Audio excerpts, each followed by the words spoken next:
নতুন নিয়ম অনুসারে অনলাইন ওয়েবসাইটের মাধ্যমে ওয়ার্ডপ্রেস সাইটটাকে কিন্তু আর এক্সএমএল ফাইলে কনভার্ট করা যাচ্ছে না।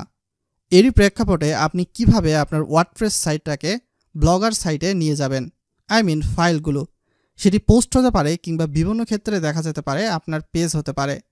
তো এজন্য অবশ্যই আমরা যেটি ক্লিক করব, ওয়ার্ডপ্রেসের ড্যাশবোর্ডে চলে যাওয়ার পরবর্তী সময়ে প্লাগইন অপশানে ক্লিক করে দিব।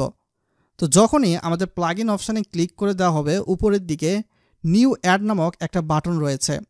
তো এখান থেকে নিউ অ্যাডে ক্লিক করব। তার পরবর্তীতে কিওয়ার্ড এই জায়গায় সার্চের দিকে চলে এসে লিখব এক্সপোর্ট টু ব্লগার। যখনই আমরা সার্চ দিয়ে দিব তাহলে আমাদের সামনে একটু সার্চ নিয়ে নতুন ইন্টারফেস ওপেন হবে, এক্সপোর্ট টু ব্লগার। প্রায় 2000 মানুষজন কিন্তু এই অ্যাপসটা ব্যবহার করছে এবং এই যে প্লাগইনটা রয়েছে, এই প্লাগইনটা কোন কোম্পানির বাইয়ের পরবর্তী সময়ে আপনি দেখতে পাচ্ছেন। তো আপনি এই প্লাগইনটা ইনস্টল করে নেবেন। তার পরবর্তীতে ইনস্টল অপশানে ক্লিক করে দিন। তো ইনস্টল হতে কিছুক্ষণ সময় লাগবে।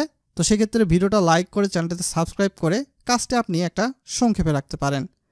এখন ইনস্টল যখন হয়ে যাবে তার পরবর্তীতে অ্যাক্টিভ অপশানে এখান থেকেই ক্লিক করে দিবেন। এখানে কিছুটা সময় লাগবে। যখন আপনার অ্যাক্টিভ হয়ে যাবে এই প্লাগইনটি, তো আপনি প্লাগইন থেকে চলে এসে সরাসরি নিচের দিকে চলে যাবেন এবং আপনার যে প্লাগইনটা নামালেন এই প্লাগইনের সেটিংস অপশান দেখতে পাবেন। তো সেটিংস অপশানে ক্লিক করে দিন। এরকম ইন্টারফেস ওপেন হবে। তো আপনি এখানে এক্সপোর্ট এক্সএমএল টাইপ, তার পরবর্তীতে পোস্ট কিংবা আর বিভিন্ন কিছু দেখতে পাবেন, স্ট্যাটাস। তো এখান থেকে আপনি ক্লিক করে দিবেন সিলেক্ট ক্যাটাগরি টু এক্সপোর্ট এবং উপরে যেটা রয়েছে পোস্টই থাকবে, স্ট্যাটাস এনি থাকবে। তো এই সব কিছু যখন আপনার ঠিক থাকবে তো এক্সপোর্ট এক্সএমএল নামক যে অপশানটা রয়েছে এখানে ক্লিক করে দিন।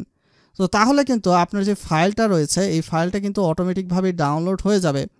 আর যখনই আপনার এই যে ফাইলটা ডাউনলোড হয়ে গেল, এই ফাইলটা ডাউনলোড হয়ে যাওয়ার পরবর্তী সময়ে আপনি কিন্তু চাইলে এখান থেকে আপনার যতগুলো পোস্ট রয়েছে এই ফাইলটা আপনি আপনার ব্লগার সাইটে গিয়ে আপলোড করবেন এবং অটোমেটিকভাবে আপনার পোস্টগুলো কিন্তু সরাসরি যে ব্লগার রয়েছে ব্লগারে যে কনভার্ট হয়ে যাবে এবং আপনি কিন্তু এই পোস্টগুলো পাবলিশও করতে পারবেন, দেখতেও পারবেন কোনো ধরনের সমস্যা ব্যতীত।